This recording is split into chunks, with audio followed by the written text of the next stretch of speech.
Hello guys, and welcome back to the Why You Should Watch series, the series that targets soon-to-release topics and already existing shows that in our opinion must be watched. So sit back, relax, get some snacks, and don't forget to subscribe and hit that like button.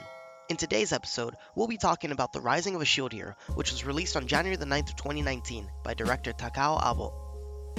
The plot follows the story of Naofumi Iwatani, who is described to be an easygoing Japanese man who is summoned to a parallel world along with three other men from the same world. His purpose over there is to fight interdimensional monsters called waves and to become the world's legendary hero. Each of these heroes has their own legendary equipment that comes to them when it's summoned. Naofumi's weapon is the legendary shield, while the other contenders receive a sword, a spear, and a bow. Since he is different from the other heroes that are fully supported by their kingdom and have also gained a lot of allies, Naofumi is not so lucky. In his case, everything took a turn for the worse after his only companion has betrayed him. Not only is he betrayed, but he is also robbed off of all his belongings. Moreover, he is also falsely accused of being a sexual offender. After all these unfortunate events, Naofumi is forced to be trained as a hero alone and also has to somehow make his ends meet. The Rising of a Shield Hero is a dark fantasy and isekai themed anime that eludes the viewer into believing this anime will be a happy and exciting one. Instead, we discovered that this anime is probably a dark one that tackles ideology of slavery and whether the end justifies the means, as well as misogyny. We unveil early on during the series that the keywords trust and betrayal are a big one throughout this anime, setting up the viewer for an emotionally impactful journey that can probably leave you walking away flustered for the protagonist.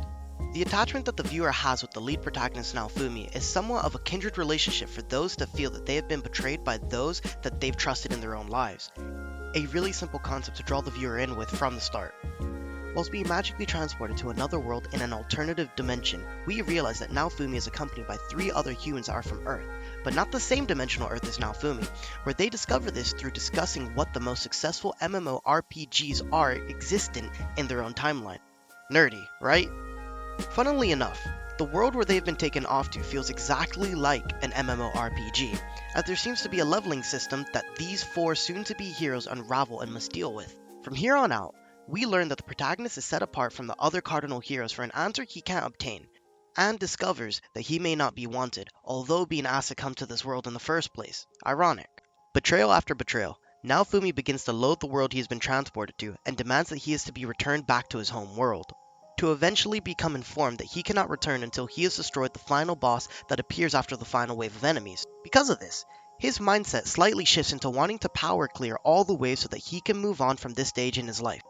He forces himself to believe that he doesn't care for the people of this world, just as they don't care for him, and we take a peek at the protagonist's darker side, which is a surprise for all of us. As a visual aid, we see the protagonist become swallowed by his own darkness through the use of his powers and seeing them evolve into something that cannot be controlled since rage and apathy are its fuel. To keep him in check, his adopted slave, who for Naofumi sees as a daughter, helps remind him of who he was and why she decided to embark on this journey with him. As at the beginning of the anime, Naofumi was seen to be full of life, excitement, and kindness which dissipated through his abuse. Thanks to his slave Raftalia, he begins to understand that he will continue to help people as that's just who he is, and will prove his betrayers wrong through his rightful actions. Now, time for a little bit of context as usual. The Rising of the Shield Hero was crafted beautifully by Kinema Citrus Studio, who have made a decent amount of anime as well as films, but maybe a few recognizable ones can be Codebreaker in 2012 and Black Bullet in 2014. These are not to say that those are their two best anime, they're just references. The Rising of a Shield Hero has had its fair share of adaptation and series ranging from one novel, 2 light novels, 2 mangas, and its own anime. However, 2 of those adaptations aren't actually Rising of a Shield Hero. Instead, it's The Reprise of a Spear Hero, written by 2 different people. This could indicate potentially more variations of this anime, similarly to the Fate series if proven successful. Furthermore, The Rising of a Shield Hero was a massive success in Japan as well as the West.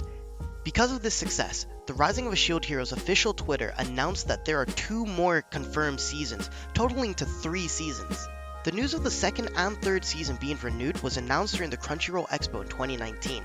After confirming the news on a tweet, the streaming service confirmed saying, Crunchyroll, the world's most popular anime brand, is excited to announce The Rising of a Shield Hero is coming back for 2 more seasons. This event attracted a massive crowd, and after the news of the renewal went live, the fans were treated with a synopsis of the second season. The official synopsis, as revealed during the expo, reads, "As Naofumi, Raftalia, and Philo are getting new companions, they're also encountering a new enemy. Learn more about the huge turtle carrying a town on its back, and how the shield hero and his team will be fighting along their journey." Now that we're leaving everything off on a good ending, I would like to say please hit that like button and subscribe if you haven't already. This is YOUKAI's take on the rising of a shield hero and why you should watch it. We're looking to get better with each episode, so please let us know your thoughts in the comment section below. Thanks for watching.